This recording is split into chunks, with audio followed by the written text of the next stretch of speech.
Olá, boa noite a todos, bem-vindos a mais uma transmissão do canal NEF pelo YouTube. Para quem está vindo pela primeira vez, o NEF é um grupo de pesquisa da UERJ, Núcleo de Estudos de Filosofias e Infâncias. Durante o tempo da pandemia, a gente tem realizado algumas conferências, algumas conversas aqui pelo canal, que foi uma forma que a gente encontrou de continuar a estar em contato com os amigos e futuros amigos, potenciais amigos. Então, eu desejo que vocês sejam todos muito bem-vindos para mais um evento.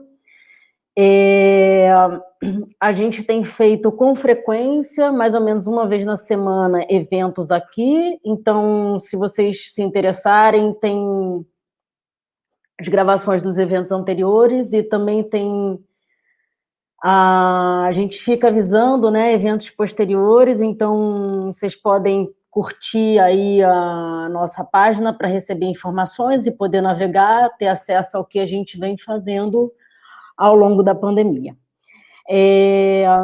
Para quem não sabe, o NEF, que é o Núcleo de Estudos de Filosofias e Infâncias da UERJ, existe já há mais de 15 anos, nós nos encontramos semanalmente, e nossos debates giram em torno dos conceitos de filosofias, infâncias e educações.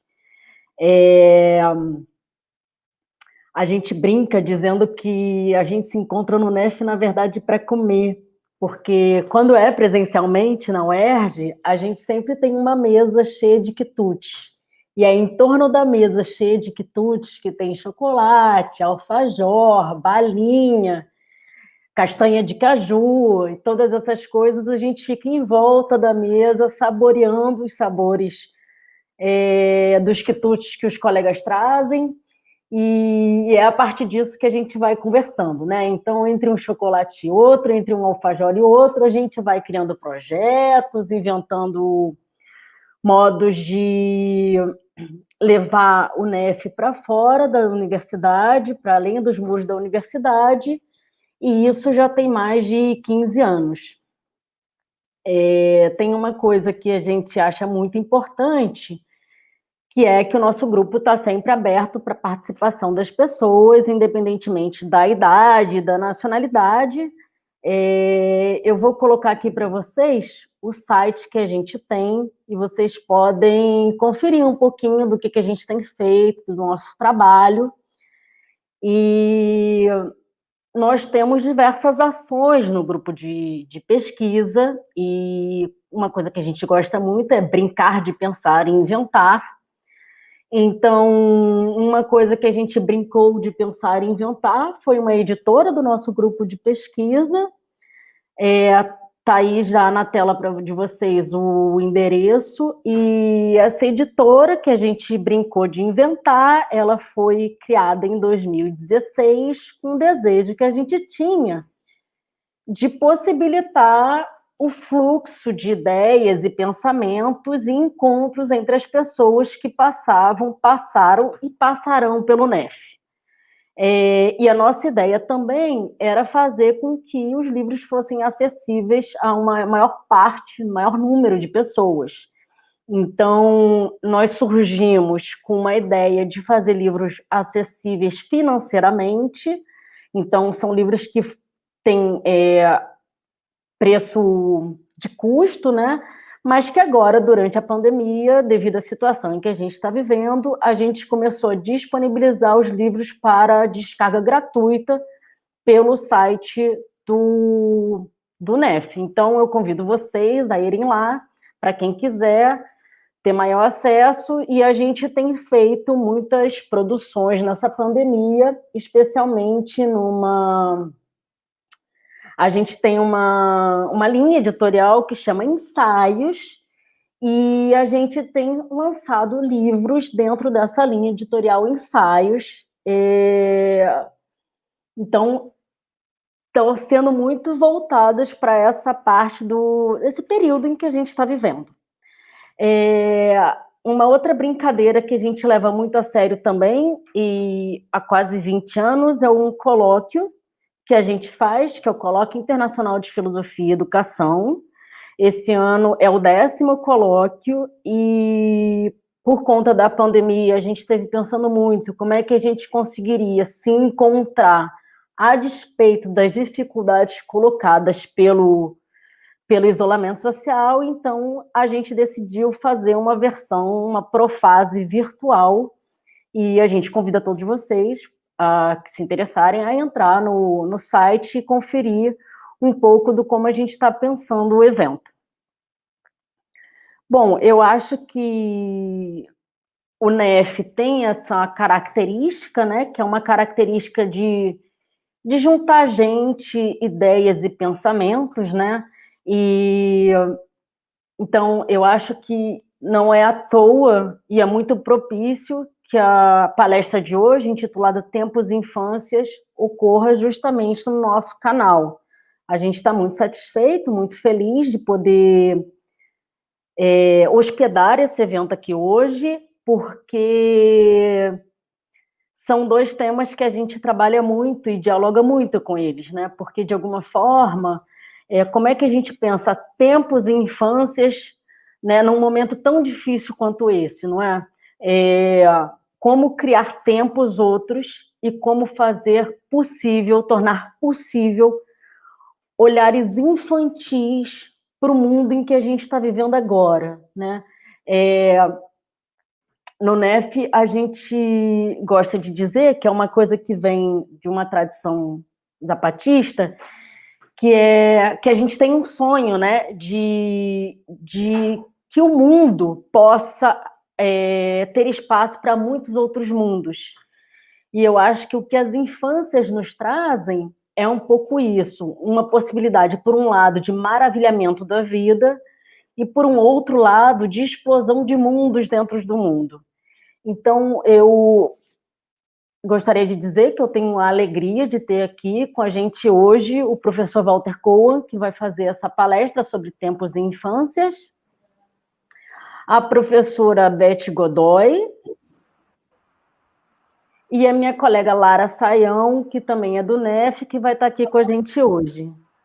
Então, mais uma vez, eu agradeço muito, em nome do NEF, pela oportunidade que a professora Beth está dando da gente fazer esse evento aqui, e passo a palavra para a professora Beth. Boa noite e bom encontro a todos. E só uma outra coisa que eu queria falar com vocês é que uma coisa que a gente gosta muito é de perguntas. A gente acha que pergunta é um modo que a gente tem de abrir espaço para a conversa. A pergunta abre brechas, abre espaço. É como se a pergunta trouxesse ar aonde tem sufoco. Então, por favor, façam suas perguntas para a gente poder conversar e a gente poder dialogar nesse momento tão importante que a gente tem para inventar coisas e pensar, repensar as nossas vidas e os nossos modos de habitar vidas e fazer escolas. Boa noite. Boa noite. Boa noite, pessoal. Que alegria participar desse primeiro evento pela TOPS, que é formada por um grupo de pessoas que estudam, pesquisam e trabalham com formação de profissionais de educação, especialmente educação pública e da infância aqui no Brasil e em vários lugares. Em nome da TOPS, eu quero agradecer ao NEF, representado também pela pessoa do professor Walter Cohen, que é um amigo querido de muitos anos, meu professor, e começar falando de Paulo Freire, com uma pessoa tão amorosa quanto Walter, é um grande presente, eu tenho certeza que será uma noite inesquecível para todos e todas. E quando a Fabi coloca da importância de trazermos as perguntas, tem bastante relação com o trabalho que o mestre Paulo Freire, que é esse primeiro pensador, professor brasileiro, né, que vai contribuir com essa série que nós chamamos de Inspirações. E por que essa série, pela Topos, se chama Inspirações? Porque nós acreditamos que revisitar, trazer pessoas que se dedicaram a pensar a educação, a humanidade, com tanta propriedade, a ponto de se tornar um princípio de vida, não um método, isso é atemporal.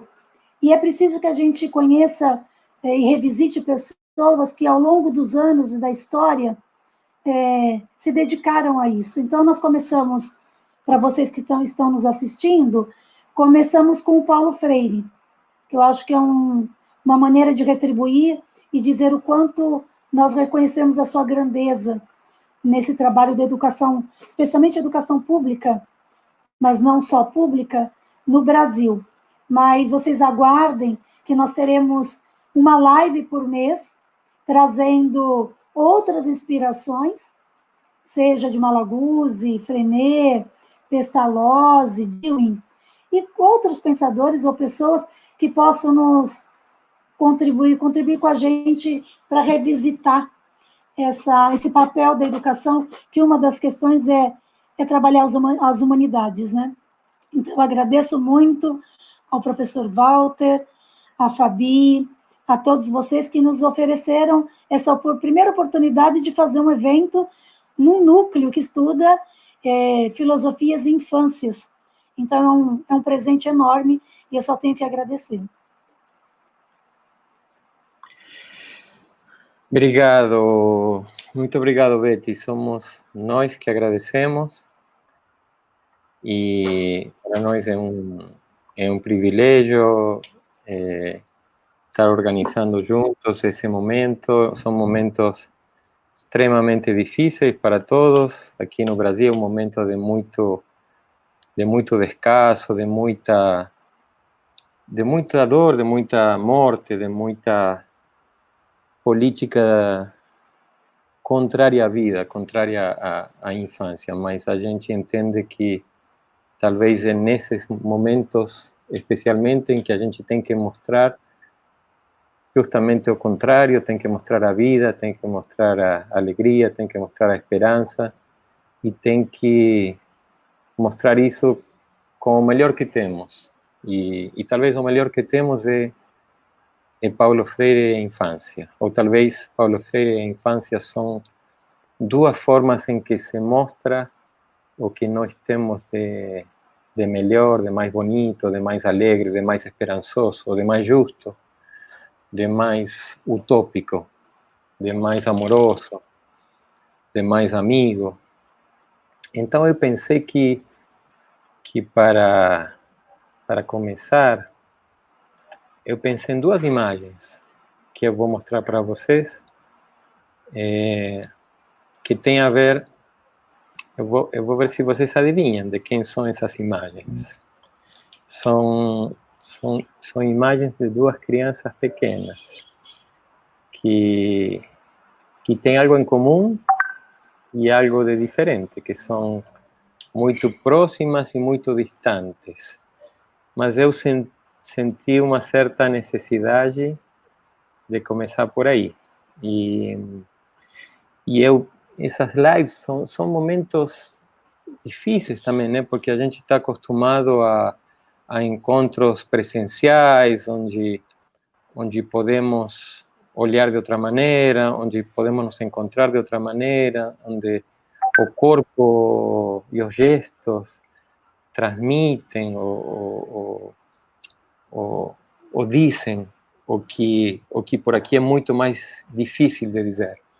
Mas eu pensei que essas imagens, então, talvez ajudariam a dizer o que essa linguagem remota e virtual não é tão fácil. Então, aqui vai a primeira imagem. Eu não vou dizer quem são eles. Apenas eu vou mostrar e vejam essa primeira imagem. Então, é uma imagem de uma criança pequena, tem umas palavras aí escritas, vocês não precisam colocar muita atenção, senão vão descobrir logo, mas eu queria que vocês prestassem atenção para essas mãozinhas juntinhas, essa combinação de ternura, de um ser muito doce e ao mesmo tempo muito firme, desse olhar que esconde um pouquinho de tristeza, mas também uma certa esperança, uma certa utopia, que olha para cima, que olha para frente, esos pés que escondem talvez a coisa mais preciosa, a coisa mais frágil, mas também mais bonita, mais, quem sabe, artística, mais única, mais singular, que todos temos, mas que ao mesmo tempo não temos duas iguais, não temos dois seres iguais.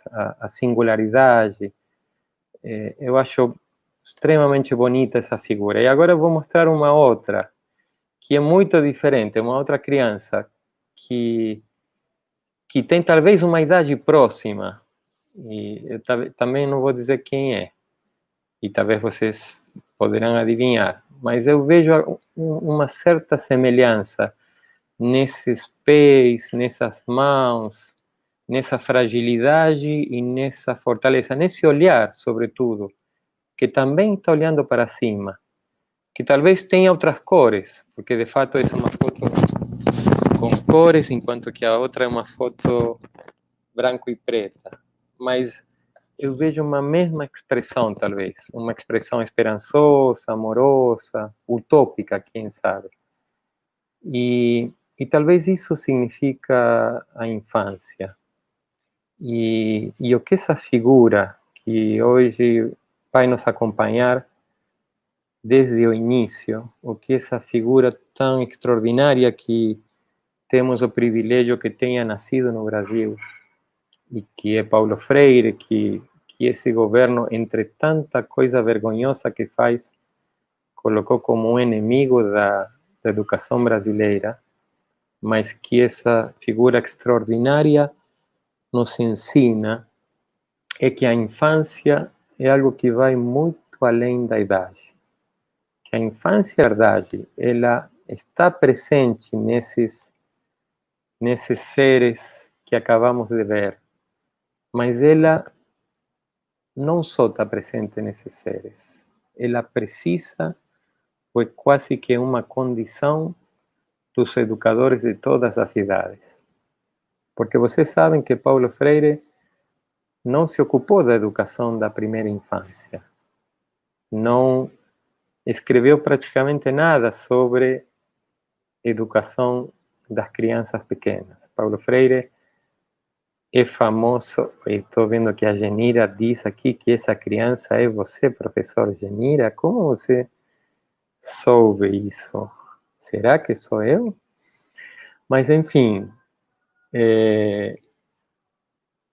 Paulo Freire, que não escreveu sobre as crianças pequenas, ele escreveu que cuidar dessa criança interior é uma condição para os educadores de todas as idades.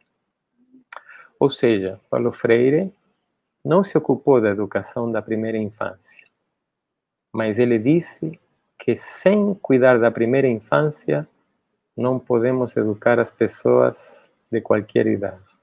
Vejam que interessante. Ou seja, a infância já não é mais um objeto da educação, já não é mais uma educação da infância. É a infância como uma condição para educar as pessoas de qualquer idade. A infância já não é mais aquilo que educamos, é algo que precisamos cuidar e educar para educar as pessoas de todas as idades.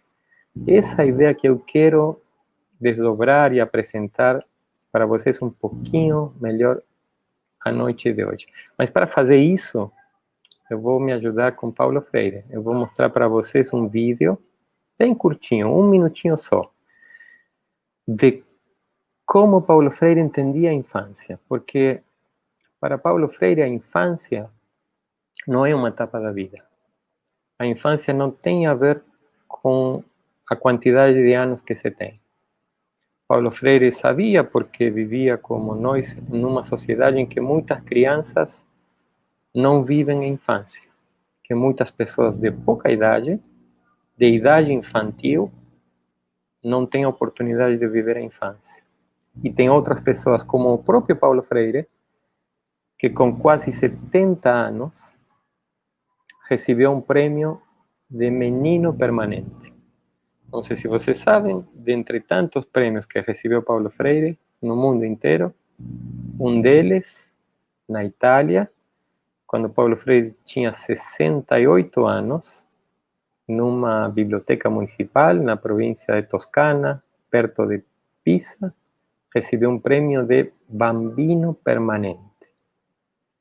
Quer dizer, 68 anos. Paulo Freire já não tinha mais idade de criança, idade de bambino, idade de menino. Mas Paulo Freire significa que com 68 anos vivia a infância. Sim, Thelma, também eu lamento muito professores renegando de Paulo Freire, porque significa algo assim como renegar da infância, renegar daquilo que precisamos para poder ser o que somos. Esse prêmio de bambino permanente, de menino permanente, é extremamente importante, porque significa, as duas palavras são importantes. Significa, por um lado, que a infância é uma condição que não tem a ver com a idade que temos. Podemos habitar a infância com 68 anos e podemos, infelizmente, não ter condições de viver a infância com 3, 4 ou 5. Mas também é muito importante a palavra permanência, porque significa que Paulo Freire permanecia na infância, ou seja, que habitava um tempo que não passava, que habitava um outro tempo que é o tempo do relógio, que é o tempo do calendário, que é o tempo dos dias, dos meses, dos anos, que é o tempo da escola como instituição, que é um tempo cronológico, o tempo que passa, o tempo do passado e do futuro, que é o tempo da educação escolarizada, mas que não é o tempo da educação como um sentimento, como um afeto. Paulo Freire diz uma coisa extraordinária, que nem sempre é muito valorizada sobre a infância.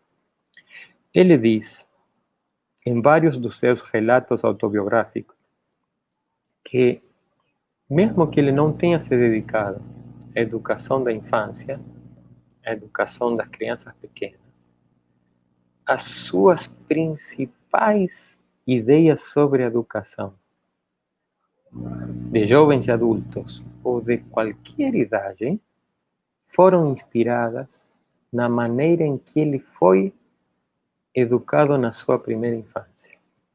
Percebam o valor que tem essa afirmação.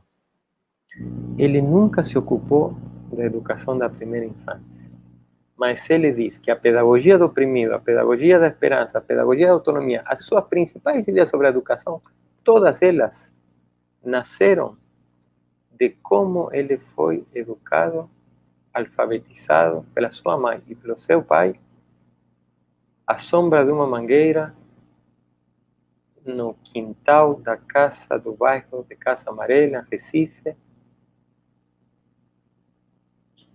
quando ele era uma criança cronológica, quando ele estava na sua primeira infância.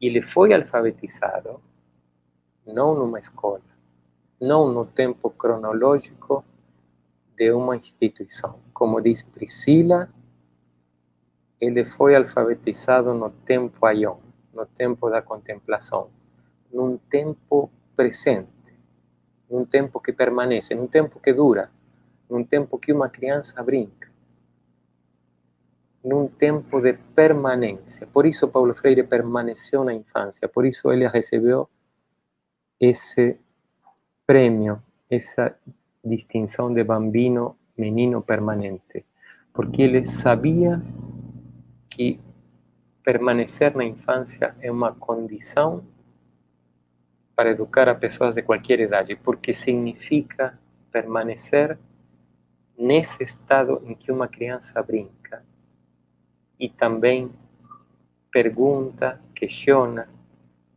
e revela uma forma curiosa, inquieta e interrogativa, questionadora de habitar o mundo. A infância não é uma etapa da vida, é uma maneira de habitar o mundo, uma maneira inquieta, curiosa, de não aceitar as coisas como são, de perguntar por quê, por quê, por quê e sempre por quê, de nunca conformar-se com uma resposta, de nunca aceitar as respostas fáceis, rápidas, brutais, insatisfatórias. Então, vejam que bonito. Por isso, Paulo Freire afirmava tanto a importância de uma pedagogia da pergunta. Uma pedagogia menina, uma pedagogia infantil da pergunta. Mas vou deixar que vocês escutem isso de Paulo Freire, para que vocês percebam mais claramente como ele diz isso em uma entrevista que fizeram na Unicamp, nos anos 80. Vejam que bonito. E depois conversamos. Eu estou vendo no chat que vocês têm muitas coisas a me dizer. Estou vendo aqui a Edna Olímpia, a Mariela Moreno, que comentam como a Milena do Rosário, como Edna Olímpia y Mariela, que comentan como Milena do Rosário, como Paulo Freire sentia a infância não apenas como um momento, mas como uma condição. E percebam isso. Paremos para pensar nisso.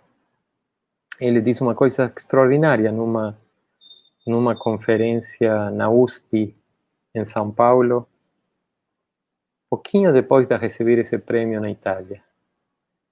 Ele diz que uma das melhores coisas que ele fez na sua vida, melhor que os livros que escreveu, foi não deixar morrer ao menino que ele foi e ao menino que ele não pode ser. Uma das melhores coisas que ele fez na sua vida. Não deixar morrer ao menino que ele foi e ao menino que ele não pode ser. Vocês sabem que Paulo Freire, ele inventa palavras. Faz isso que um menino faz. E faz isso nas ocasiões mais sérias, mais solenes. Porque as coisas mais importantes só se podem dizer meninamente. Porque é nos momentos mais sérios em que é preciso escutar a infância. Porque é preciso, nos momentos mais sérios, escutar as perguntas, se tornar curioso e dar espaço à nossa condição inquieta de habitar o mundo. Não aceitar as coisas simplesmente como elas se apresentam, não aceitar a normalidade ou a naturalidade do mundo e perguntar por que as coisas são como são e não de outra maneira, ou como elas poderiam ser de outra maneira. Boa noite, Rita Maciel. Isdete, o menino tem um olhar fixo, um jeito peculiar, algo só dele, observa o que está por perto, ao mesmo tempo seu olhar vê uma distância de sonhos. É bonito isso, verdade? Porque ao mesmo tempo é fixo, mas é uma distância de sonho, que parece que é fixo e é errante ao mesmo tempo, é fixo e em movimento. É um abraço, Isdete. Mas eu não estou conseguindo passar o vídeo Paulo Freire. Faz uma eu acho que já vai passar meia hora e eu não vou conseguir passar. Mas então eu vou passar logo o vídeo de Paulo Freire, que é muito bonito, e depois seguimos comentando.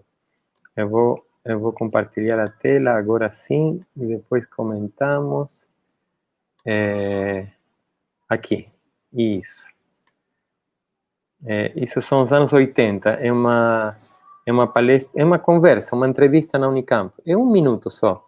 E vejam que bonito. Eu passo esse minuto e depois eu comento um pouquinho com vocês. Eu diria mais o seguinte: eu acho que não há criatividade sem risco.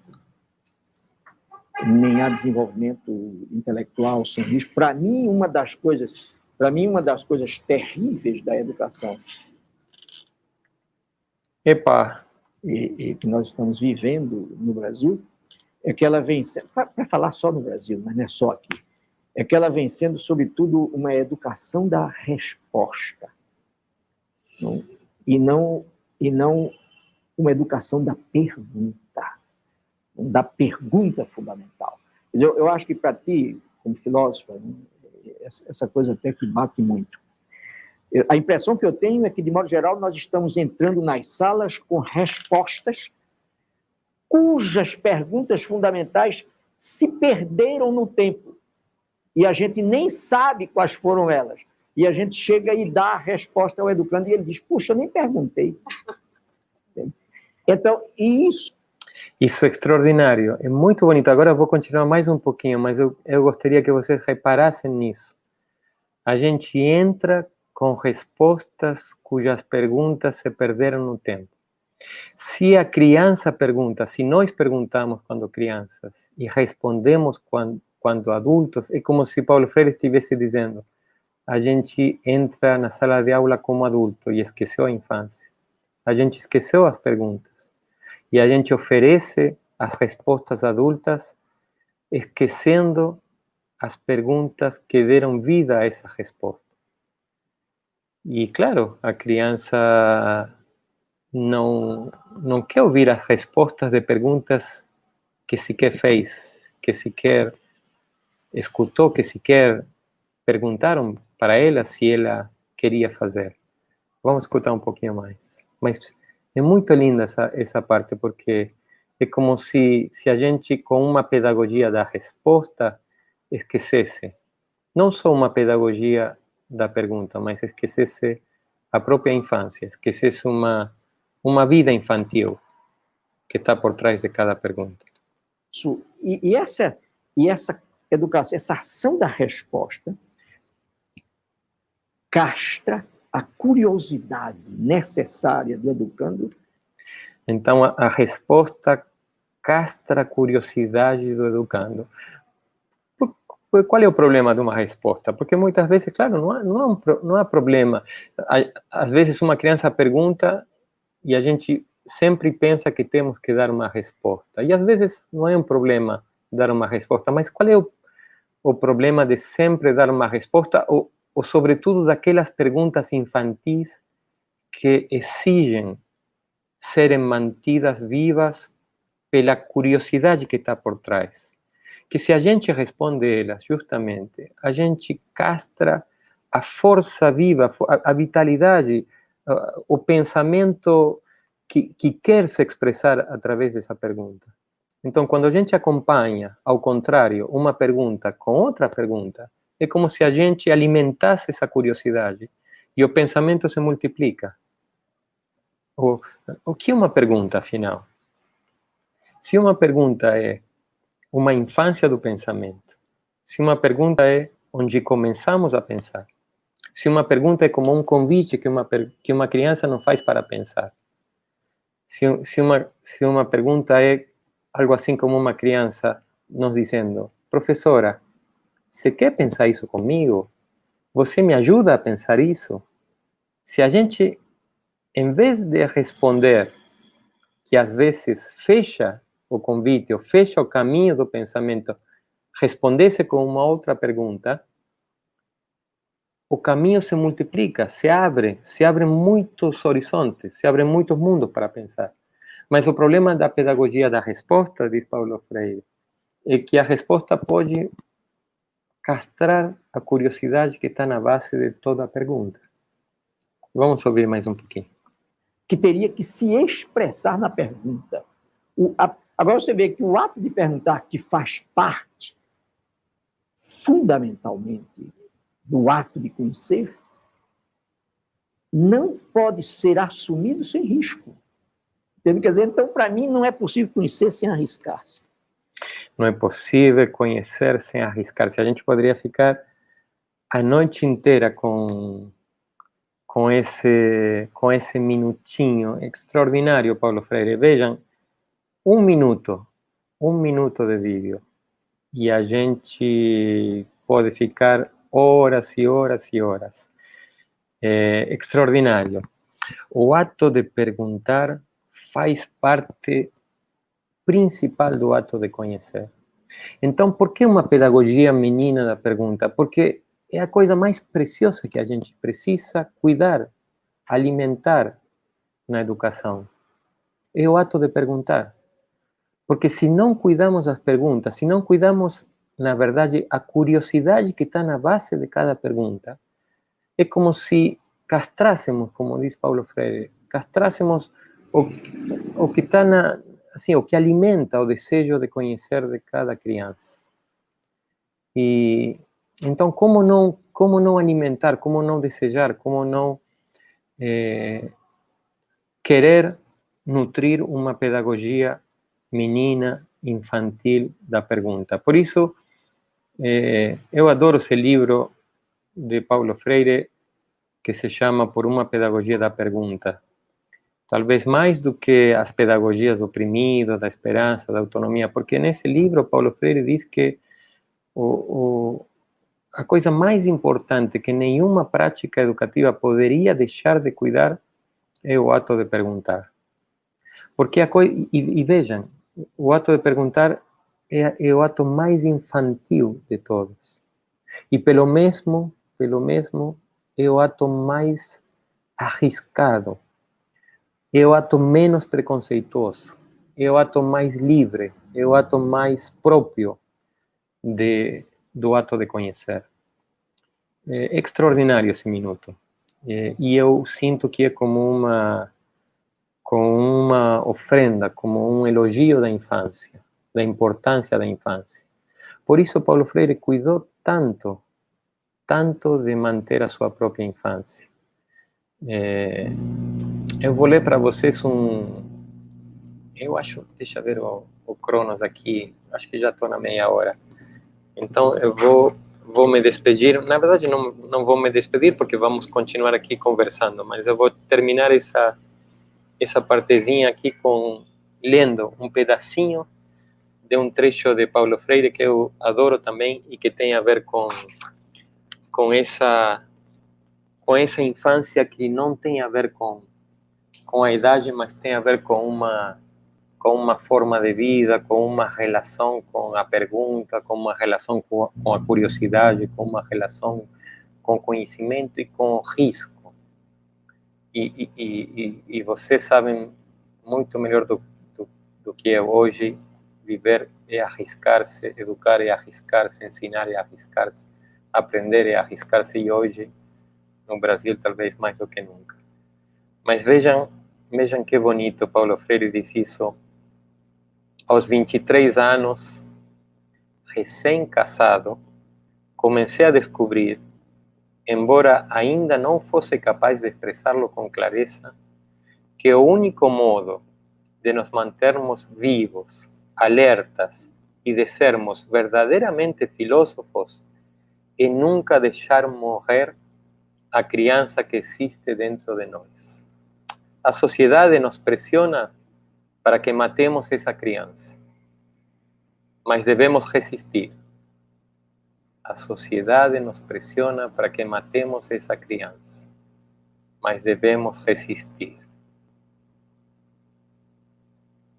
É muito bonito isso, né?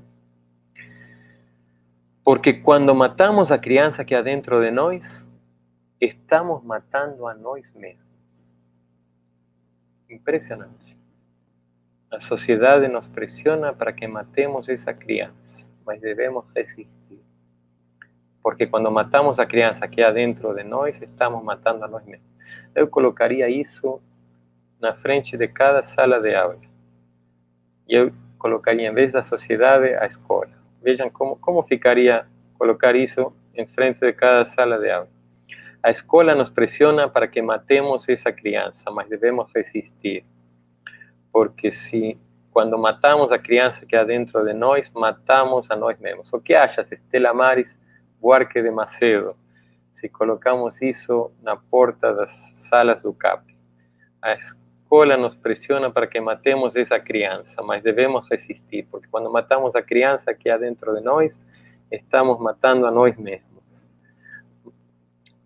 Murchamos e envelhecemos antes de tempo. Murchamos e envelhecemos antes de tempo. Tenho agora 62 anos, mas frequentemente me sinto com 10 ou 20.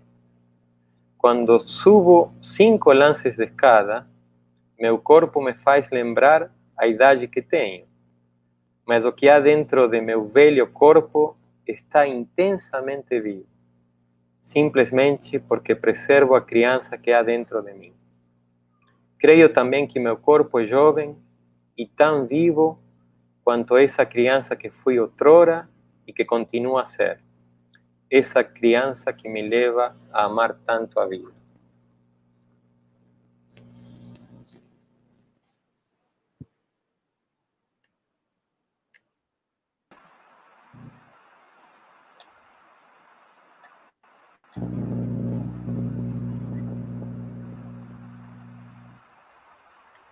Como continuamos, Betty, agora? Lara. Eu posso dar um Claro. pitaco, falar um pouquinho? Claro. Claro que é sempre um prazer te ouvir falar de alguém que é tão consistente, tão profundo, e você traz isso com uma doçura que é próprio de alguém que sabe ouvir. E eu acho que isso também é uma característica do Paulo Freire. Quando você traz para nós a importância dessa pedagogia da pergunta, me faz pensar na importância da pedagogia da escuta, do diálogo, como o próprio Paulo Freire traz com tanta grandeza, do diálogo enquanto encontro amoroso entre as pessoas. Não é para um convencer o outro e nem concordar, mas considerar. E num tempo onde as intransigências, com o ponto de vista divergente, tem sido tão grande, é preciso voltar aos mestres e às pessoas que, como vocês, como ele, tem muito a nos ensinar. E quando a gente pensa, como você trouxe ali, é importante não matarmos as infâncias e a nós mesmos. Veja que o que ele traz é atemporal, porque apesar de a criança do bebê, daí eu posso conversar um pouco com os educadores de 0 a 3, né? Não, o bebê de não fazer perguntas, mas o corpo fala. O corpo faz perguntas, o corpo diz as emoções, ele diz como ele está lidando com esse mundo, com essas situações, inclusive de hoje, ou de todas as situações que ele vive no contexto. E se nós, que temos esse compromisso na formação dos profissionais da infância, né, das infâncias, como a gente diz, e quanto professores também que somos, e acho que esse é o maior orgulho nosso, somos professores. Nós constituímos como pessoas que defendem as infâncias sendo professores. Isso é algo que para a gente é muito caro, muito grato. Como a gente, desde 0 a 3, valorizar a escuta, o diálogo, a participação, reconhecer que desde muito cedo as crianças pensam, as crianças dialogam com o corpo, as crianças já mostram como vem esse mundo, né? E a importância de nós, como aqueles que convivem com esses bebês ou com os maiores, de sermos uma referência ética, né?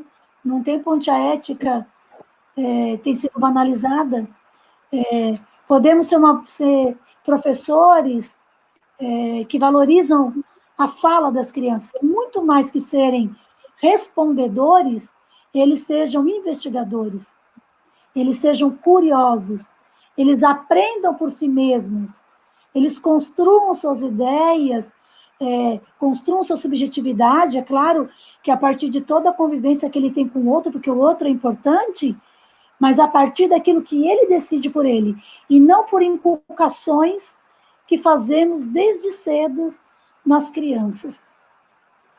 Então, é um desafio cada vez maior. E quando você coloca também, Walter, desse desafio nosso, não é possível se conhecer sem arriscar-se. Quantos de educadores no nosso dia a dia E quantos do passado, nós poderíamos citar vários, Frenet, Pestalozzi, vários, que se arriscaram muito, que às vezes eu vejo educador falando assim, é muito difícil fazer educação. Nunca foi fácil fazer educação e lutar pela humanidade. Nunca foi fácil. Se está sendo fácil, é porque talvez a gente não esteja incomodando. E se não está incomodando, é porque talvez a gente esteja fazendo o que o poder dominante quer que a gente faça. Então, a gente precisa pensar um pouco.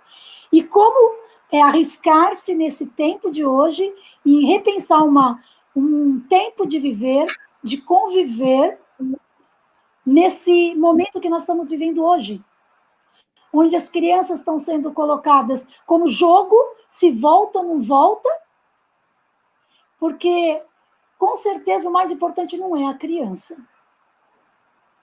Se estamos escutando realmente o que é importante para a criança, que acho que é isso. Então, é arriscar muito, né? Esse é o nosso papel hoje aqui. O quanto que a gente quer se comprometer para defender as crianças no Brasil e em qualquer lugar do mundo.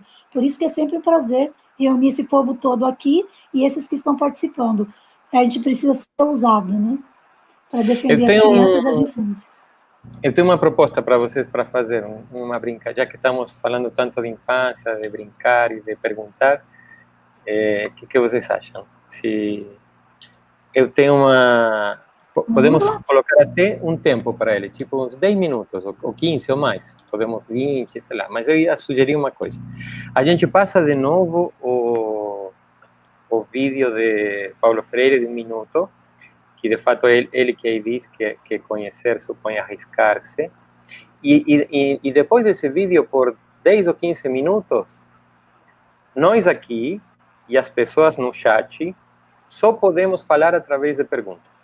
Ninguém pode afirmar nada. Ou seja, as pessoas que intervêm no chat e nós aqui só podemos. Gisele disse interessante, ótimo, Gisele. Então, não sei se ela disse isso agora ou disse isso antes, e eu estou aproveitando isso. Mas se vocês concordam da ideia, então, ótimo. Então, vamos fazer assim. Sim. Aí, eu coloco aqui vamos passar de novo o vídeo, e então, prestamos atenção 1 minuto, e depois, a partir daí, todas as pessoas durante quanto? 10 minutos, vocês acham? 10 minutos ou 15? 10 minutos. Aí só falamos com perguntas. Assim, afirmamos praticamente uma pedagogia da pergunta. Vamos lá, a ver se funciona. Compartilho. Aqui, vai de novo. Olha, ótimo, eu até te felicito pela própria pergunta. Eu te diria mais o seguinte, eu acho que não há criatividade sem risco.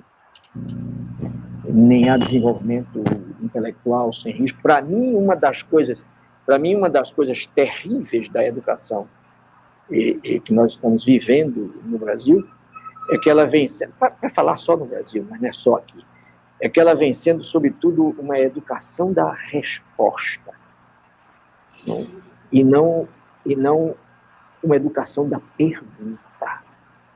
pergunta fundamental. Eu acho que para ti, como filósofo, essa coisa até que bate muito.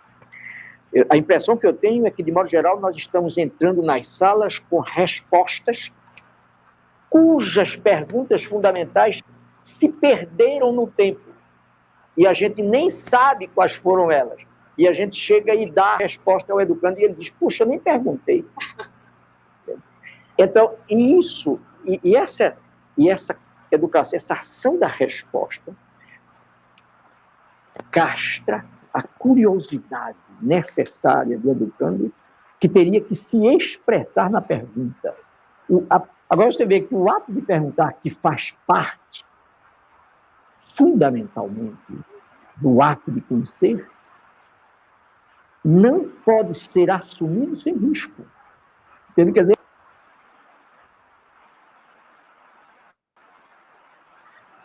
então, o que vocês acham?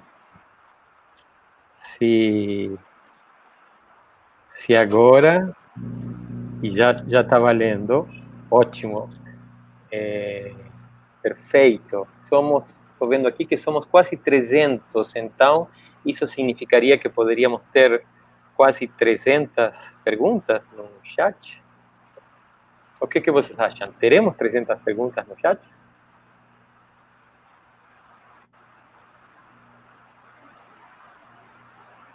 Eu acho que, com certeza, todos estão fazendo perguntas. Talvez nem todos escrevam. Betty, você disse com certeza, Betty, só podemos falar perguntas, Betty. Não pode com certeza. Você tem que falar só pergunta, Betty. Então, não podemos. Só pergunta? É. Vamos transformar. Tem que transformar a certeza numa dúvida, numa curiosidade, numa Todas as inquietação. pessoas fazem perguntas? Como é? Todas as pessoas fazem perguntas? Todas as pessoas fazem perguntas? Ótimo. Por que todas as pessoas... Por que as pessoas que não fazem perguntas não fazem perguntas? Será que é porque elas são formadas na escola, na universidade? Toda pergunta é mesmo uma pergunta? O que é uma pergunta? É preciso ser menino para ser professor? Toda pergunta tem por trás um menino ou uma menina?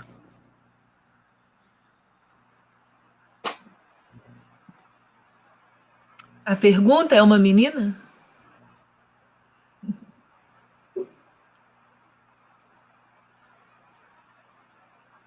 Os A bebês pergunta a menina? Como? A pergunta a menina? Como é a sua, Betty? Como os bebês perguntam?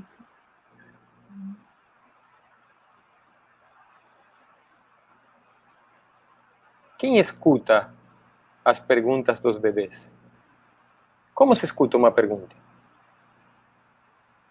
Quantas formas de escutar uma pergunta? Onde se aprende a escutar uma pergunta? Quem ensina a escutar uma pergunta? É possível ensinar a aprender a escutar uma pergunta? E eu ia perguntar isso. É possível? Ou só é possível para as crianças ouvirem as perguntas? Ou é preciso ser criança para ouvir? Eu estou vendo aí que tem pessoas no chat afirmando, não se vale, Silvia Lopes. Silvia Lopes, não se vale.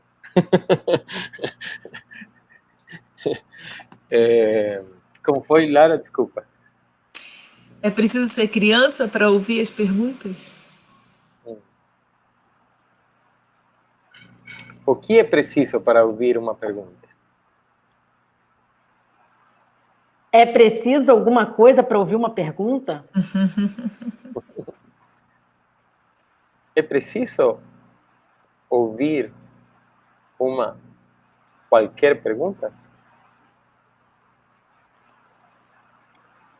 É possível ouvir uma pergunta qualquer?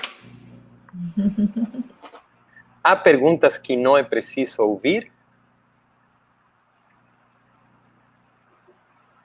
Para onde vão tantas perguntas? De onde vêm as perguntas? Onde vivem as perguntas? O que comem as perguntas? Com quem comem as perguntas? Quem cozinha para as perguntas? E pergunta que se pede. Ideias vão... Como? Vamos lá. Como é, Betty? Eu falei assim, perguntando e perguntando, outras ideias vão brotando? Onde ficam as ideias? É possível plantar uma pergunta? Plantar?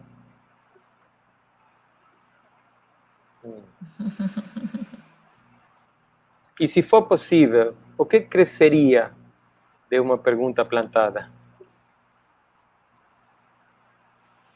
É possível esperançar, como Paulo Freire diz, em um momento como este? O que Paulo Freire nos diria, Walter?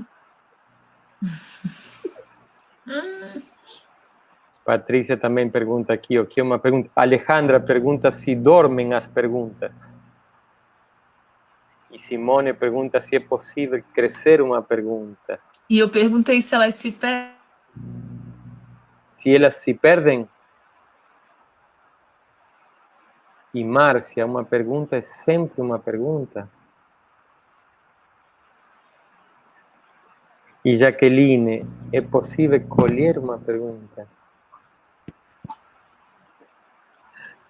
Aqui Milena e Valesca estão fazendo perguntas, mas elas não estão fazendo voz baixa, não consigo ouvir. Como fazemos perguntas sem falar? Pergunta a Diana. Essa é muito boa também, hein? Cresceria? Perguntar pode ser uma forma de amar? Oh, Maria Helena Oswald. Qué bonita pregunta de María Luisa. Perguntar pode ser uma forma de amar? Qué bonita. E Maria Luisa, e amar pode ser uma forma de perguntar? Mas a sua é mais bonita, eu acho. Cresceria a resposta? O que Paulo Freire faria na quarentena? É ótimo. O que fazemos com as perguntas sem resposta, diz a Sônia. Essa da Sônia é muito boa. O que fazemos com as perguntas sem resposta? O que fazemos com o silêncio das perguntas que a gente não sabe a resposta? Vera Lúcia pergunta, tem olhar e ouvidos? Maria Luisa de Freitas Guimarães, porque quando eu perguntava o que era alguma coisa, minha mãe respondia sempre que era língua de perguntador. Pedro Henrique, por que as perguntas indagam tanto? E por que você usou essa palavra indagam, que tem uma daga dentro? Marta Lúcia, como é possível libertar a escola de tantos condicionamentos, transformando-a em um modo de pensamento mais livre às crianças? Jaqueline Lopes. Qual é a casa das perguntas? Será que tem uma casa das perguntas? Fabiana Oliveira, se todos perguntamos, quem responderá as perguntas? Será que temos que responder? Pedro Henrique. Cadê a vacina para o coronavírus? Será que tem que ir na Rússia, Pedro Henrique? Lucineide Pires dos Santos Belcho. Pode se perguntar por perguntar? Márcia Coque. É possível sonhar perguntas?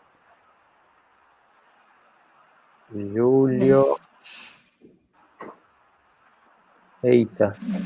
Pulou a de Júlio? Não estou encontrando agora. Ah, Júlio. É possível perguntar com olhar? Muito bonitas essas perguntas. Eu tenho a sensação, no sentido, que a gente poderia continuar a noite inteira, não é?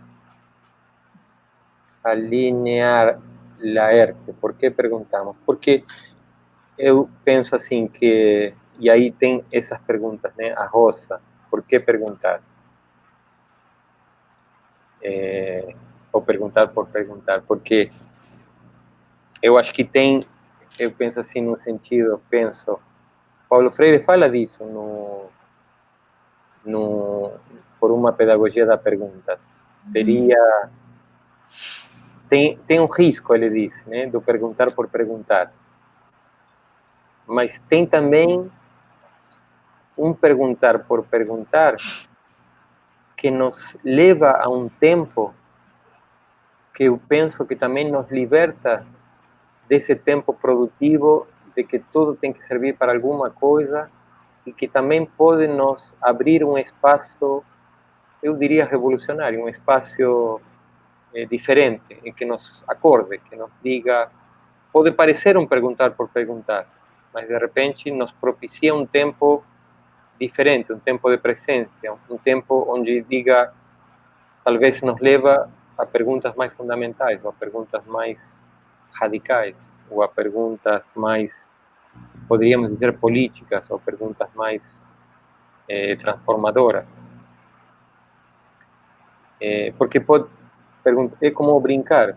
O brincar alguém poderia dizer que é uma coisa, é uma brincadeira, mas a brincadeira pode ser uma coisa muito séria, pode ser uma coisa transformadora. Como pergunta Jaqueline, perguntar pode ser brincar. Mas, como diz Benjamin, né? A infinita seriedade com que uma criança brinca. Que coisa mais séria que eu brincar de uma criança, ou perguntar de uma criança. Que coisa mais revolucionária.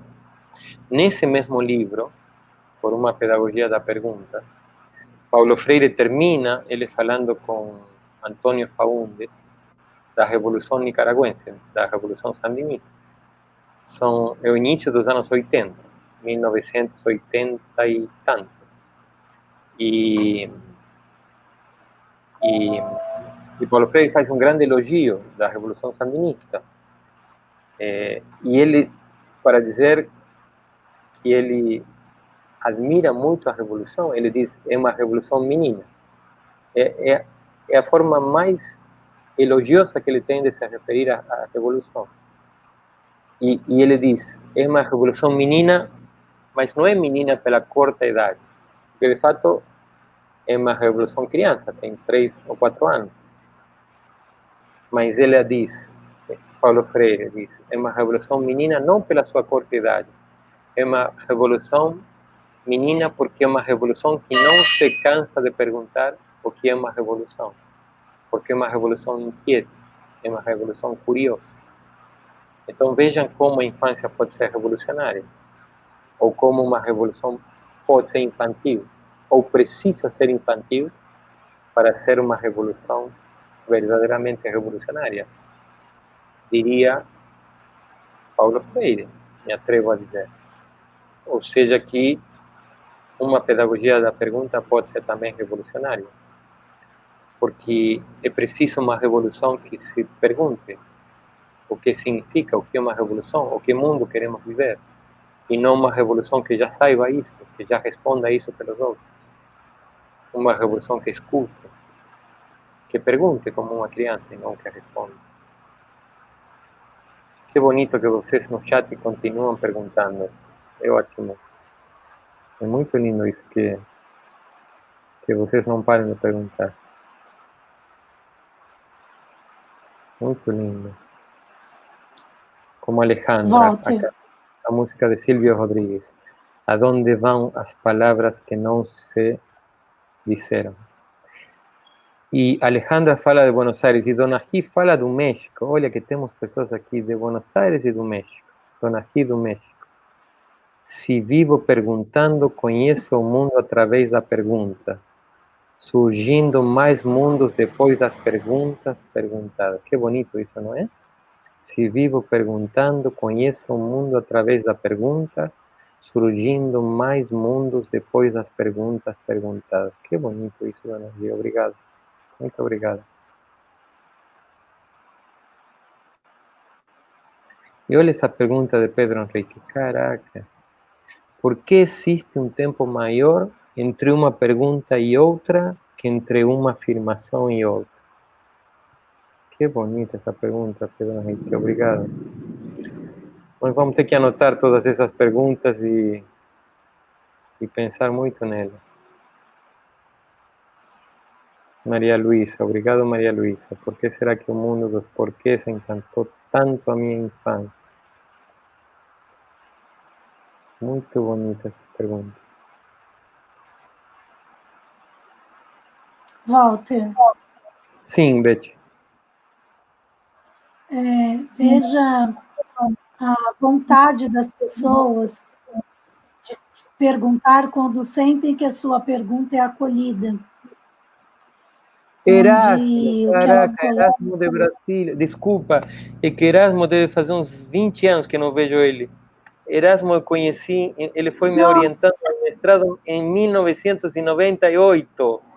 Erasmo Baltasar Valadão. Caraca, Erasmo. Erasmo, tu tá aí? Erasmo. Erasmo deve ser 20 anos que eu não vejo. Perdão, Betty, desculpa. Não, que encontro feliz. No meio de tantas perguntas, encontrar um amigo. Então, veja como as pessoas, quando se sentem seguras e respeitadas, ficam encorajadas a fazerem perguntas. E eu sempre ouvi você dizer da importância da gente pensar qual é o sentido da escola, que está muito diferente do que a gente estava vendo, agora com esse momento todo cada vez mais ficou escancarado, de que é preciso uma revolução, mas que a escola, quando foi pensada na sua essência, ela era, eu sempre ouvi isso porque eu sempre fui sua aluna, além de amiga, sua aluna. A escola é um lugar onde lá era possível fazer, partilhar, experimentar, viver o que o mundo lá fora às vezes impunha, onde o ócio era bem-vindo. E quando nós transformamos a escola em um negócio, isso mudou muito. Daí paramos de fazer perguntas para responder as várias coisas cobradas desse mundo lá fora. Isso eu não quero... Não estamos tirando aqui a importância de tudo que tem, né, no mundo e nas relações, o que a gente tem que aprender. Mas mudaram a inversão do que para que serve a escola. E a gente está vendo agora, nesse tempo de... Eu gostaria que você falasse um pouco para mim, porque eu sei que você fala de uma belezura, de uma competência disso, que eu tenho certeza que todo mundo vai gostar de ouvir. Tem uma fala aqui da Luana, que tem a ver com isso, de como nós aprendemos e espera, Felipe, deixa a fala da Luana, que diz assim, para quem não foi ensinado a fazer perguntas na infância, será possível aprender a fazer perguntas na vida adulta? Eu acho essa pergunta extremamente bonita, porque tem a ver com isso que você diz, porque eu acho que acontece assim, é isso que Paulo Freire diz também, né, de que muitas crianças não têm essa vivência da infância, que não podem fazer perguntas, por das mais diversas razões. Às vezes na escola acontece isso, que a escola não é um lugar de acolhida das perguntas, ou às vezes em casa, ou às vezes onde seja. Não, a criança se cansa de perguntar e que as perguntas não recebam, não sejam acolhidas, ou não sejam bem tratadas. E eu penso essa pergunta da Luana é preciosa, porque será possível aprender a fazer perguntas na vida adulta? Acho que isso é como... Eu penso assim, que é como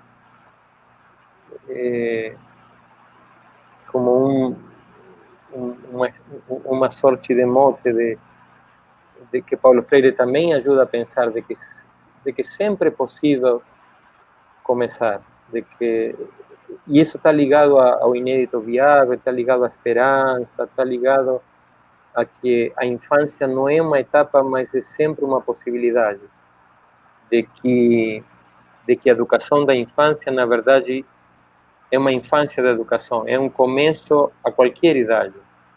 O Betty, quando nós trabalhamos e pensamos em professores e professoras, com o querido amigo Marcos Lorieri, Osvaldo, em filosofia com crianças, na verdade era filosofia com pessoas infantis, ou com pessoas na infância, ou seja, pessoas podem ser adultas, nós temos experiências riquíssimas em Duque de Caxias, tem pessoas aqui, professoras das escolas de Duque de Caxias, como Edna Olímpia, que está participando dessa live, Vanice, Dutra Gomes,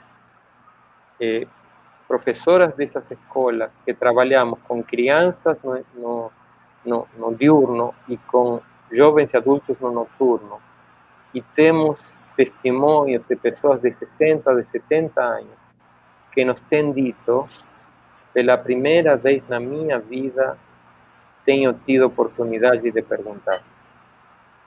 Tenho tido oportunidade de viver a infância. Então, Luana, sempre basta que criemos as condições e oportunidade para que alguém seja escutado, para que alguém sinta que sua pergunta vai ser respeitada, vai ser acolhida. Talvez isso tenha a ver ensinar, talvez isso signifique ensinar. Criar condições para que outros e outras sintam que suas perguntas são respeitadas, acolhidas, escutadas. Lara, tu queres falar? Queres falar, Lara? Eu quero. Então, te ouvindo, eu fiquei pensando muito numa coisa. Talvez Paulo Freire só tenha falado sobre infância. E toda a preocupação dele foi garantir que os meninos e meninas pudessem perguntar e pudessem continuar existindo, né? E ouvindo agora a Beth, eu fiquei pensando tanto na importância da gente resgatar, reviver. Deve ter tido algum problema de conexão, Nossa, porque saiu deve voltar logo. Assim.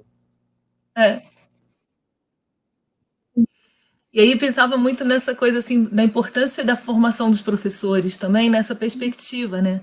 Porque a impressão que eu tenho, trabalhando muitos anos na graduação, é que os professores e professoras formados em pedagogia, ou seja, qualquer uma licenciatura, a impressão que eu tenho é que a tarefa que o professor parece que se impõe é de adultecer as crianças, né? É como se o sucesso do professor fosse tornar a criança adulto, mais parecido com ele possível, né? Então, talvez fazer essa revolução que o Paulo Freire provoca para a gente, assim, garantir que existam esses meninos que nem sempre têm a chance de existir e a possibilidade de existir, talvez tenha que se transformar na tarefa do professor, né? Porque me passa sempre essa impressão, a gente escuta às vezes as professoras das séries iniciais dizendo, você tem que crescer, você já é mocinho, você já é crescido, né? Como se fosse um erro ser criança, né? Então, eu fiquei pensando muito em você falando nisso, na importância também de pensar essa infância, resgatar a infância da formação dos professores, né? Numa formação para essa escuta, né? E me lembrei de uma coisa que eu queria partilhar bem rápido. Teve um ano da minha vida profissional, que eu sou professora do ensino médio e da graduação, mas teve um ano que eu tive a oportunidade de dar aula na educação infantil, aula de filosofia para crianças. E acontecia uma coisa, a minha semana, ela era muito curiosa por isso, porque assim, na mesma semana eu dava aula de filosofia com as crianças, e dava aula no ensino médio e dava aula na graduação. E era muito difícil conseguir ter uma pergunta na graduação. Os alunos de graduação não conseguiam fazer perguntas. E nas aulas de filosofia com crianças eu quase não falava, porque eram tantas perguntas, que eu praticamente não falava. E naquele ano eu fiquei pensando muito nisso. O que a gente fez na escola? A gente formou na arte de não perguntar, porque você começa tão perguntador, como diz o Lippmann, né, naquele livro, e você chega na graduação, no ensino médio mesmo, já é muito difícil alguém fazer uma pergunta, né? E aí me dava bem esse panorama, né? Como que a gente entra na escola, tão cheio das perguntas, e aí por isso que eu fiz aquela pergunta, onde foram parar as perguntas que a gente trouxe quando a gente entrou na escola, e que elas vão se perdendo no meio do caminho até a gente chegar no ensino médio, né? Então, Lara, você disse uma coisa preciosa, muito bonita no início, que é extraordinária, não é? Que Paulo Freire, que é um grande educador de jovens e adultos, que é estudado como no mundo inteiro, não só no Brasil, no mundo inteiro, é estudado como um grande educador de jovens e adultos, na verdade foi um grande educador da infância. Na verdade, o que o Paulo Freire sempre tentou educar era a infância de todas as idades. Sim. E que ele tenha trabalhado com uma faixa etária não deve nos impedir de perceber que o sentido principal era cuidar, alimentar e manter viva a infância de todo ser humano. É muito bonito isso. E não é tão facilmente perceptível. É muito lindo. Obrigado, Lara, por nos fazer perceber isso.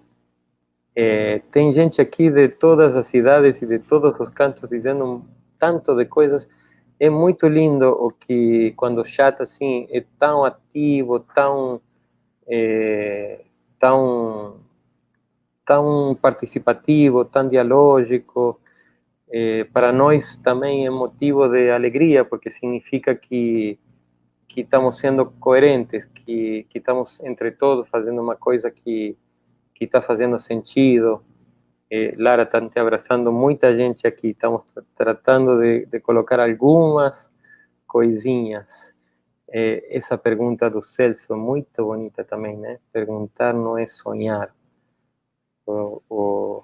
E tem uma pergunta do Gaivota também aqui, de um tal Daniel Gaivota, parece que são transcontinentais, porque tem uma gaivota aqui que diz que Daniel está em outro continente, que diz assim, qual é a diferença entre uma pergunta feita na escola e uma pergunta feita fora dela? Claro, porque tem perguntas que também dizem, as perguntas não são perguntas, as perguntas também dizem. E quando alguém pergunta qual é a diferença, a pergunta supõe que tem uma diferença, não é? Ou seja, essa pergunta supõe que há uma diferença e pergunta qual é a diferença.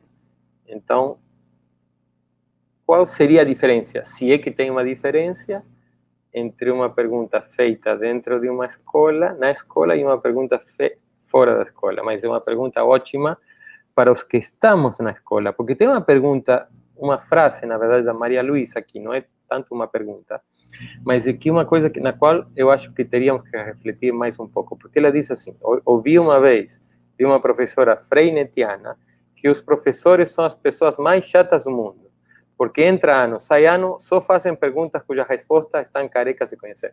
O que é muito verdade, porque vejam quão verdade é isso. Os professores, é verdade, não é? Os professores somos obrigados a perguntar não o que não sabemos, mas o que já sabemos, para controlar se os alunos sabem o que nós pensamos que eles devem saber e que nós acreditamos que ensinamos para que eles saibam e depois mostram que saibam para nós. E se os alunos não só aprendem o que nós pensamos que aprendem, mas aprendem a relação que nós fazemos e a relação que nós mostramos com o que fazemos, vejam o desserviço que nós prestamos na relação que afirmamos com as perguntas. Ou seja, se nós só perguntamos o que já sabemos, podemos dizer para eles que a pergunta é a coisa mais importante do mundo, mas eles estarão percebendo que, na verdade, para nós, a pergunta só faz sentido para controlar se outro sabe o que ele já sabe, e não para saber uma coisa nova que ele não sabe. Então, aí que faz muito sentido a pergunta do Gaivota, né? Porque se na escola os professores só perguntam o que já sabem, e quem pergunta é quem sabe e não quem não sabe, é um pouco triste o que acontece com as perguntas na escola. Então, eu acho que a gente tem que fazer uma revisada bem a fundo, né? Do que fazemos com as perguntas, do maltrato que fazemos com as perguntas, do coitadas as perguntas, o que não deixamos fazer para elas e o lugar que colocamos. E tem a Malena, que a Malena é uma professora extraordinária de La Plata, que diz assim, os maestros e maestras não somos chatos, nos tornamos chatos, ou nos tornam as políticas de formação e formadores de formadores. Ou seja, ela diz assim, os maestros somos chatos ou nos tornamos chatos pelas políticas de formação e os formadores de formadores? Pois é uma boa, ótima pergunta. E tem também a Maria Cláudia, de Santa Fé, Argentina, que pergunta como vocês estão. É minha pergunta sempre, agora para vocês, e uma pergunta que hoje precisamos mais do que nunca. E Kathleen, seu sentido principal é transformar nossa relação com a infância por meio da filosofia e da educação, a relação de quem escreve uma experiência e a relação daqueles que leem essa experiência. E a professora Olímpia pergunta, quem pergunta olha para onde? E a Kátia de Almeida, todas as formações de educadores deveriam ser basadas em Paulo Freire. E o Gaivota, que continua voando e diz assim, mas não é justamente ao perguntar o que já sabemos que podemos descobrir que talvez não saibamos? Pô, Gaivota, não é justamente ao perguntar o que já sabemos que podemos descobrir que talvez não saibamos? Talvez, se nos permitissem relacionarmos com as avaliações de uma maneira que duvido que nos permita relacionarmos nas escolas, mas boa, muito boa. E Ivone, em educação infantil, as perguntas e as respostas das crianças precisam ser ouvidas. É uma exclamação, um grito, uma exortação da Ivone. Muito bem, um signo, um grito, muito bonito. E a Matilde, então o que aconteceria se o aluno faz uma pergunta que o professor não tem a resposta pronta? Muito bem, também é uma pergunta que é quase uma sugestão. Muito bem, é um convite, diria. Eu tomo essa pergunta como um convite. O que aconteceria se deixamos nossas perguntas e nos relacionamos sem as perguntas prontas? Se tomamos as perguntas dos alunos sem respostas prontas? E Aline, não tem coisa mais linda que a criança perguntar e o professor dizer que não sabe mais que vai pesquisar para responder. Que coisa mais linda. Prova que somos humanos e não somos os detentores de todos os saberes. Longe disso. E a Kathleen Braz. Nosso problema como educadores é nos adentrar nesses mundos desconhecidos. Muito bom. E como estamos de hora, Betty, de tempo? Não estamos te ouvindo, Betty. Estás com o microfone? Tempo. Sim. Pode falar. Tá ligado, não tá? Temos 10 minutos. Veja que falar de tempos... Temos 10 minutos? Está tudo tão bom, passa tão rápido. Uhum. Precisamos falar também, lembrar, na verdade, temos que falar um pouquinho dos livros da NEF Edições, que é uma coisa que a gente quer lembrar. Sim. Fabiana falou no início, a gente não quer esquecer de lembrar, nesse site da NEF, da editora do grupo, temos coleções de livros todos para download gratuito. Posso tentar aqui abrir o site da editora para mostrar para vocês. Deixa eu ver se eu consigo compartilhar a tela. Eu acho que consigo aqui. NEF Edições. Vocês podem procurar por coleções. Tem a revista Childhood and Philosophy, que vocês vão encontrar muitos trabalhos, muitos dossiês sobre infância. Todos os trabalhos são para descarga gratuita. Estudos da infância, diálogos contemporâneos, investigação filosófica com crianças, biopolítica, formas de controle sobre a vida e a deficiência, experiências, infância, experiência e formação docente, muitos trabalhos preciosos, uma coleção de ensaios, trabalhos filosofia para crianças, a escola dos sentimentos, infância e gênero, filosofia africana, apostas e heranças, muitos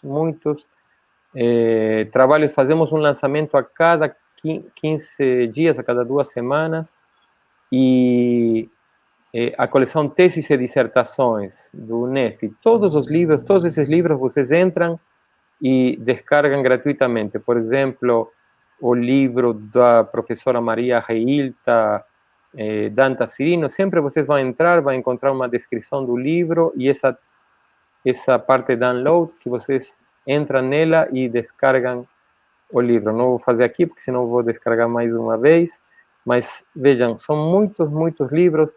La Escuela con los Pies en el Aire, un libro muy bonito en español, de Patricia Redondo, Infancia como Camino de Pesquisa de Simone Verle, en fin, todos esos libros son imperdíveis. Daniel Gaivota, que estava ali, tem a Poética do Deslocamento, Caminhar como Modo de Vida de Carolina, enfim, dialogar, conversar, experienciar de Vanice. Não quero deixar de nomear nenhum deles.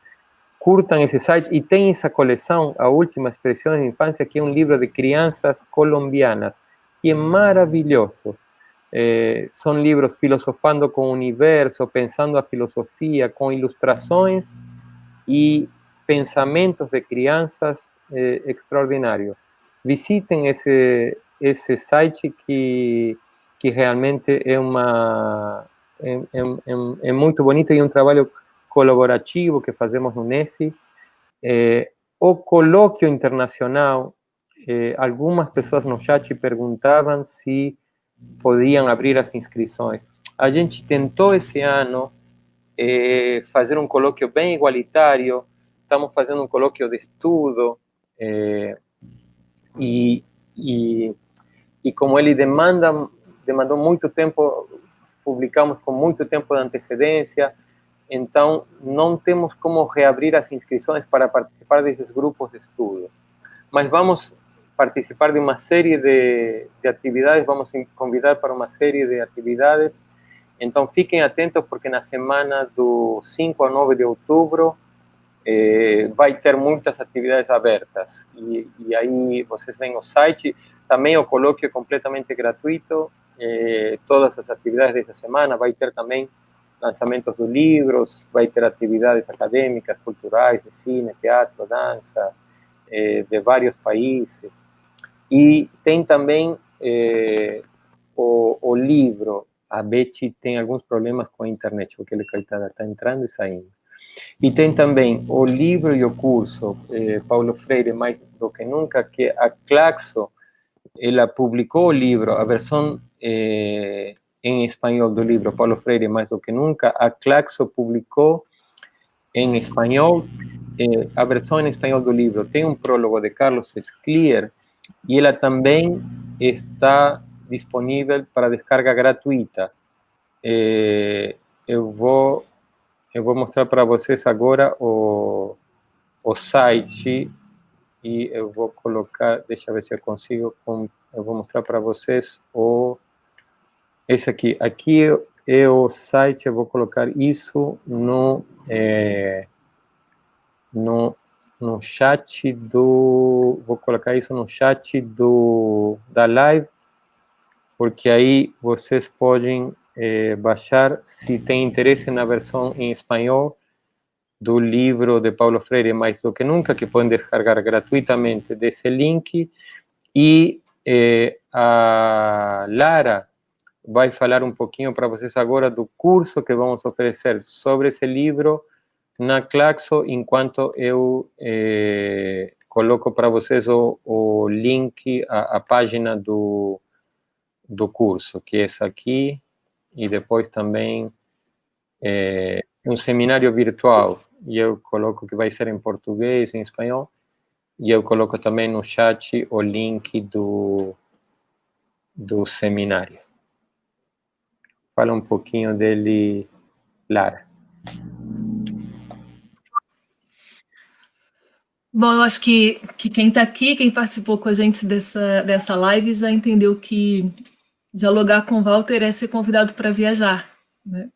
Então, esse curso é mais um convite para uma viagem errante, e uma viagem, eu fiquei pensando no curso, como falar dele, fiquei pensando numa grande caminhada em que a gente vai conversando, fazendo perguntas, né? E acho que é isso, o curso é um convite para caminhar junto com Walter e Paulo Freire, dialogando sobre esses modos de habitar a escola, a educação e a filosofia.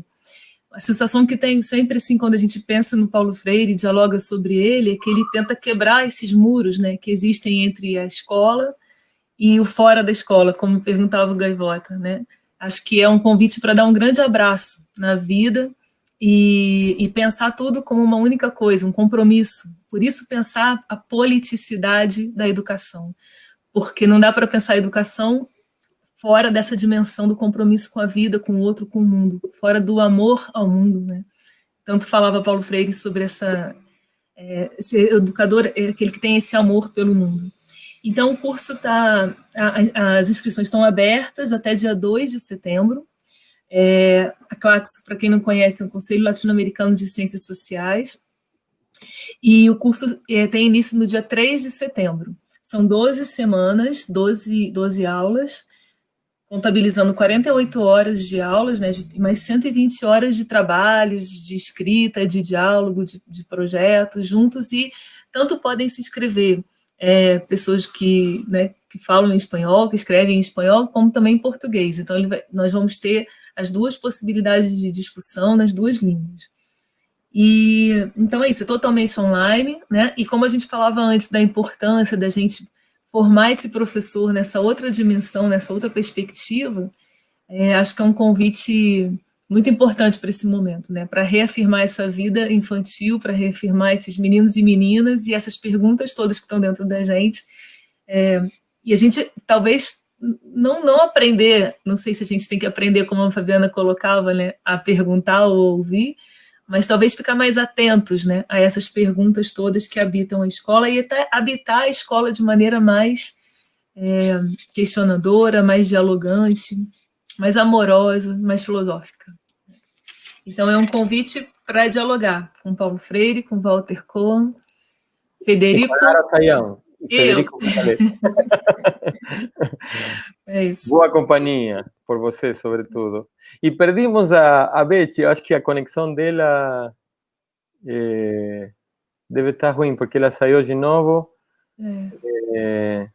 Ela deve estar com algum problema de conexão. Mas, em nome dela também, nos despedimos, já passamos da hora. Agradecemos muito a presença de todas, como diz a Silvana Santana. Tem sido uma live maravilhosa, sobretudo pela participação de todas, pelas perguntas, pela vida que vocês deram, e estamos muito gratos e esperamos seguir perguntando, seguir dando vida à infância, dando vida a Paulo Freire, mais do que nunca, e dando vida à vida que precisamos neste Brasil de hoje mais do que nunca. Obrigado, Fábio, obrigado, Clara, obrigado, Felipe, que é o nosso técnico que está aí no fundo nos ajudando. Obrigado a todas as pessoas do NEFI que estão também. Obrigado aos amigos e amigas de Argentina, México, do Brasil inteiro. Obrigado a todas, a todos. Obrigado sempre, muitíssimo obrigado. E fiquem bem, cuídense muito, por favor. Obrigado, Maria Luisa Oswald, que está aí aparecendo, colega queridíssima da UERJ, menina. Obrigado. Obrigado, Estela Maris Buarque de Macedo, alfabetizadora de 2 de minhas 3 filhas, maravilhosa Estela Maris. Obrigado. Obrigado. Obrigado a todas. Beijo grande, obrigada também pelo convite, foi uma alegria. Obrigado. Obrigado a todos. Obrigado. Obrigada a todos e até a próxima. Obrigado.